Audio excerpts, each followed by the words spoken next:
group? Julia here. I'm in my kitchen. I wanted to show you a few tricks and tips that I've learned about carbs. So I am here in this really dark apartment kitchen. You should see my setup, it's pretty hysterical, but I still have some good little content that I want to give to you. So I am making and prepping my carbs for this week, and I've already made my meal plan. You've seen that PDF in the file section of our group, and you've seen my grocery list and all that kind of stuff. But I'm having quinoa a couple of days this week, and usually I would do this on Sunday. If it was a meal, I don't have my plan in front of me right this second, but if I knew I was having this meal Monday, Tuesday, or Wednesday, totally would make it on Sunday. If it was like Thursday or a Friday meal, I don't think I would make it until Wednesday. I do meal prep twice a week. If I can do most of it on Sunday and the food I know will taste fine, come Friday, I'll do it, but I try not to do too much too early because I don't like that just kind of gross taste and just kind of, it doesn't look as good. So I like to do stuff on Wednesday. Now I know it is Monday, but it's our meal prep group. I'm just trying to make this all work for you guys. So I am here making quinoa, and I wanted to just share a few tricks I've learned. So quinoa, I used to not really know what it was. I've learned so much by just doing the fix and being a Beachbody coach, which honestly is kind of when I learned most of my trade. And I learned that it's actually a protein, so this is really good for those vegetarians in the group, and if I don't think we have any vegans, but this would still work for you as well. So quinoa is a superfood protein, superfood, I think it's just called a protein, but it's like a grain.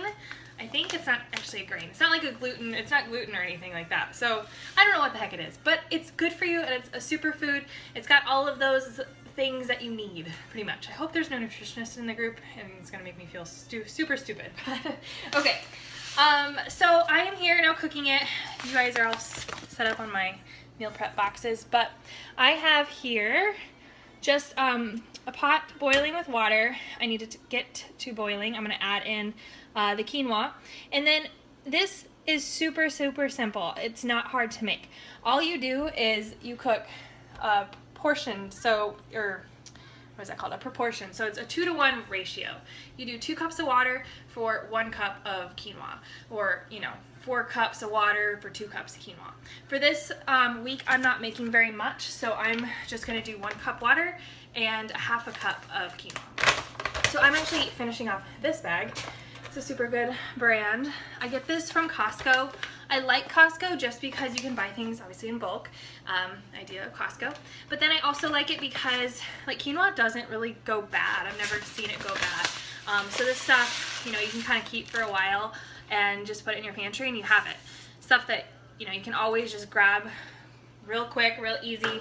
And I like it a little bit better than brown rice. It just has a little bit better of flavor and texture. Now I am gonna rinse this off. This is a pre-rinsed bag, so if you can find those are great. I just have realized, do I trust it? I don't know. So I'm gonna rinse this off, so un momento.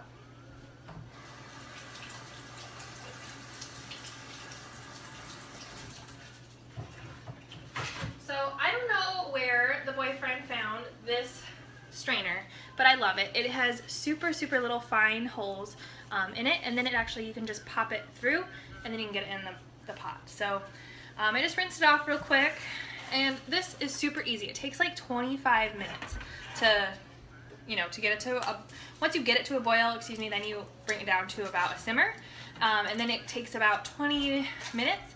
And I actually learned a tip from one of our other coaches, Ken, if you're listening and watching. I learned this from you. If you actually kind of turn it off, simmer, and just keep the lid on it the whole time. But if you turn it off to simmer and add about 20 minutes and then just see how it is, stir it around if you need to. No, sorry, that's wrong. Don't open the lid. But you can kind of look to see if you have a clear lid. I don't have that luxury. Haven't got new pots and pans yet. If you can see through the pot lid, you can see if it needs longer time.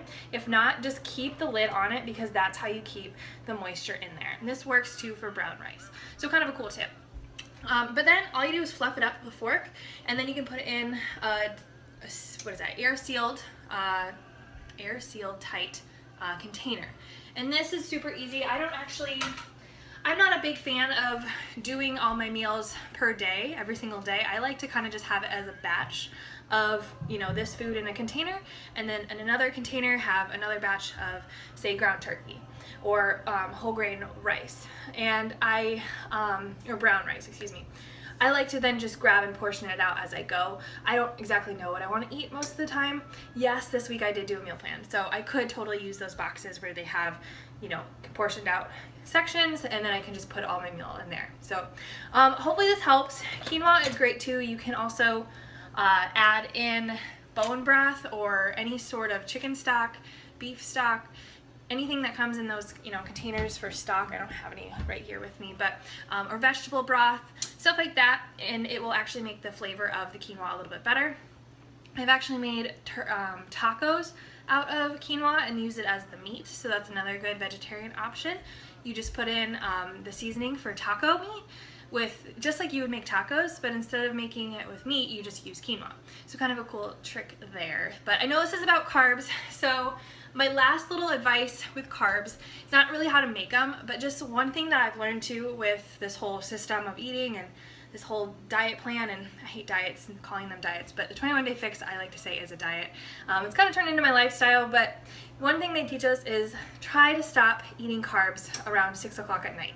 You probably already heard that before, but I will say it does really help. If you're trying to, one, go to bed at night, unless you're working night shifts, then carbs are fine. But carbs should be out of your system by like 4 or 5 o'clock. Shouldn't be eating anymore, definitely after 6, because that will really help bring your energy levels down. Carbs give you energy, so why would you eat them that late at night, right? And then they just turn to sugar if you don't use them after you eat them after 6. So just something to keep in mind, but hopefully this is helpful. I'm gonna turn this down now that it is boiling, and yeah, I got my timer set, and super easy. But I hope this was helpful, and I'll see you guys in the group. Okay, bye guys.